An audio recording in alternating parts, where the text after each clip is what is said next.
के उदाहरण नंबर 1। क्या 729 एक पूर्ण गण संख्या है? विचार कीजिए। तो हमने पिछले वीडियो में पढ़े थे कि किस तरह हम किसी संख्या का पूर्ण गण है पता कर सकते हैं। तो हम उस संख्या का अभाज्य गुणनखंड करते हैं। तो हम 729 का क्या करेंगे? अभाज्य गुणनखंड करेंगे। सबसे पहले इसके अंदर 3 का भाग दिया, 3 दूनी 6, 7 में से 6 गए तो 1, और ये 4 3 12 और 3 3 9।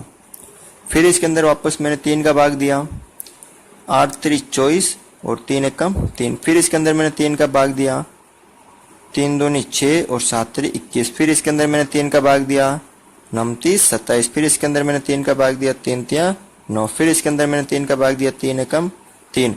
तो 729 को हम क्या लिख सकते हैं?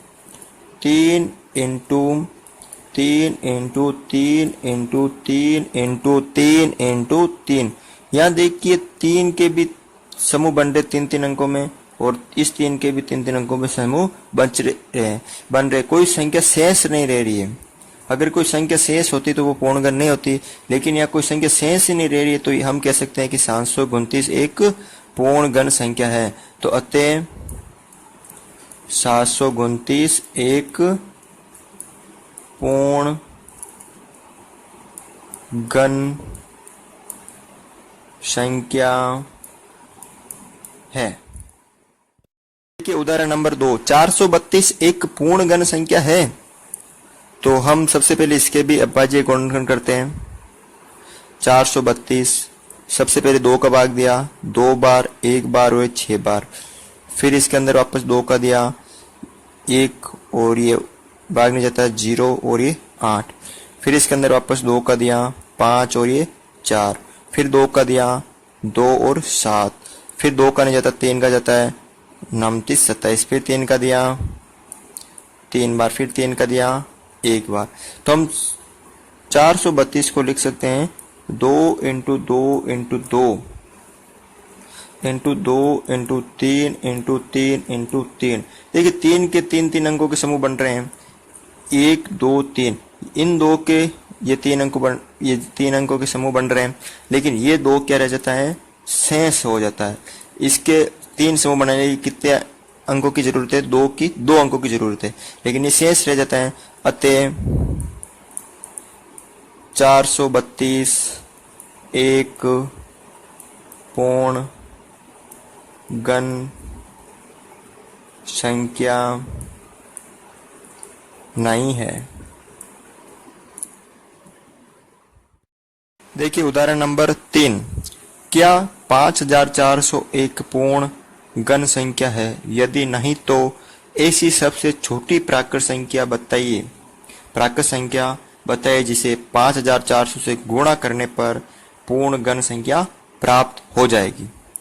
तो हमें करना क्या? सबसे पहले हम 5400 के जो अभाज्य गुणनखंड करते हैं।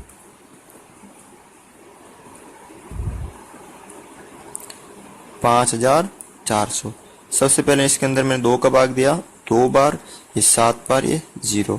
फिर 2 का दिया 1 बार, फिर 3 बार, ये 5 और एक 0। फिर मैंने इसके अंदर 2 का दिया 6 बार, 7 बार और ये 0। ठीक है। अब देखिए मैंने इसके अंदर 3 का भाग दे रहा हूं, 3 दूनी 6, 3 दूनी 6 और 5 3 15। फिर इसके अंदर वापस मैं 3 का भाग दे रहा हूं, 7 3 21 और 1 ये 5, 5 3 15। फिर इसके अंदर मैं 3 का भाग दे रहा हूं, 3 दूनी 6 और ये हो गए 1 5 3 15। फिर इसके अंदर मैं 5 का भाग दे रहा हूं 5 बार। फिर मैं इसके अंदर 5 का भाग दे रहा हूं 1 बार। ठीक है। अब देखिए हम 5400 को क्या लिख सकते हैं? 2 into 2 into 2 into 3 into 3 into 3, 5 कितने? 2 बार, तो 5 इंटू 5। अब आप यहाँ देखते हैं कि 2 के तो 3 समूह बन रहे हैं, इन 3 के भी 3 समूह बन रहे हैं, लेकिन 5 के 2 समूह ही बन रहे हैं, 3 अंक नहीं बन रहे हैं। तो आपको गुणा करने की बोला, यानी मैं इस संख्या को किससे गुणा करूं? यानी इस समूह को किससे गुणा करूं, 2 से करूंगा क्योंकि 2 तो मेरे पास पूरे हैं, अगर ज्यादा करूंगा तो 1 ज्यादा हो जाएगा, 3 है मेरे पास, किसकी कमी है मेरे पास, 1 5 की, तो मैं इससे किससे गुणा करूंगा, 5 से करूंगा। तो सबसे पहले लिखना है कि यानी यहाँ पर लिखना है कि 2 और 3 के 3 समूह तो है परंतु 5 के समूह नहीं है, अतः एक पूर्ण वर्ग संख्या, पूर्ण घन संख्या नहीं है। लेकिन जब हम 5 से गुणा करते हैं तो पूर्ण घन संख्या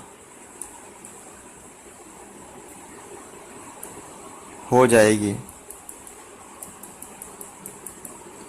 समझ में आ गया? पहले तो हम इसको लिखेंगे कि 2 और 3 के 3 समूह बन रहे हैं, अतः ये एक, और 5 के नहीं बन रहे, अतः ये की पूर्ण घन नहीं है। लेकिन जब इसे 5 से गुणा करते हैं तो ये एक पूर्ण घन संख्या हो जाएगी। देखिए उदाहरण नंबर 4, क्या 1188 एक पूर्ण घन है? यदि नहीं तो किस सबसे छोटी प्राकृत संख्या से 1188 को भाग दिया जाए कि भागफल एक पूर्ण घन संख्या प्राप्त हो जाए।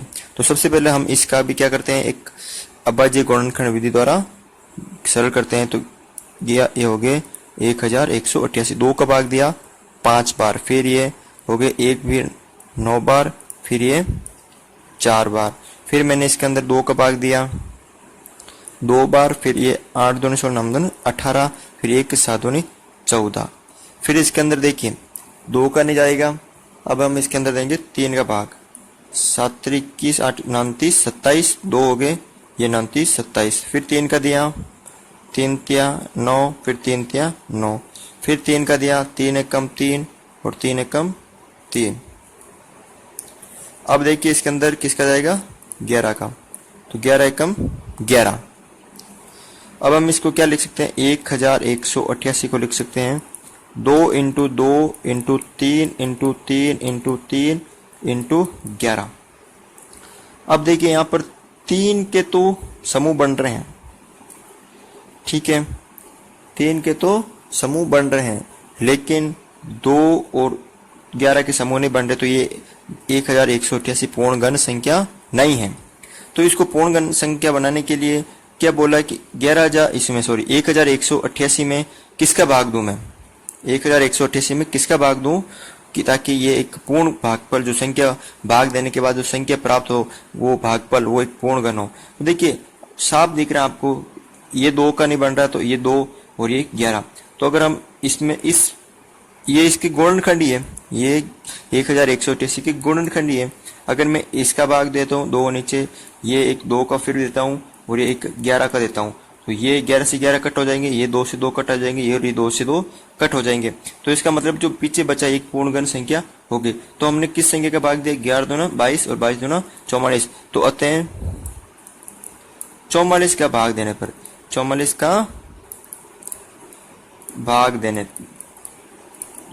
पर एक पूर्ण घन संख्या प्राप्त होगी। अब वो कितनी होगी, जब हम 1188 में इस 44 का भाग देंगे तो कितना शेषफल बचा, 1 2 3 यानी 27, और 27 एक पूर्ण घन संख्या है, क्योंकि 27 के जब हम टुकड़े करते 3 इंटू 3 इंटू 3 प्राप्त होते हैं, तो ये एक पूर्ण घन संख्या है। तो हम कह सकते हैं कि 44 का भाग देते हैं 1188 में, तो पूर्ण भागफल संख्या जो प्राप्त होगी वो एक 27।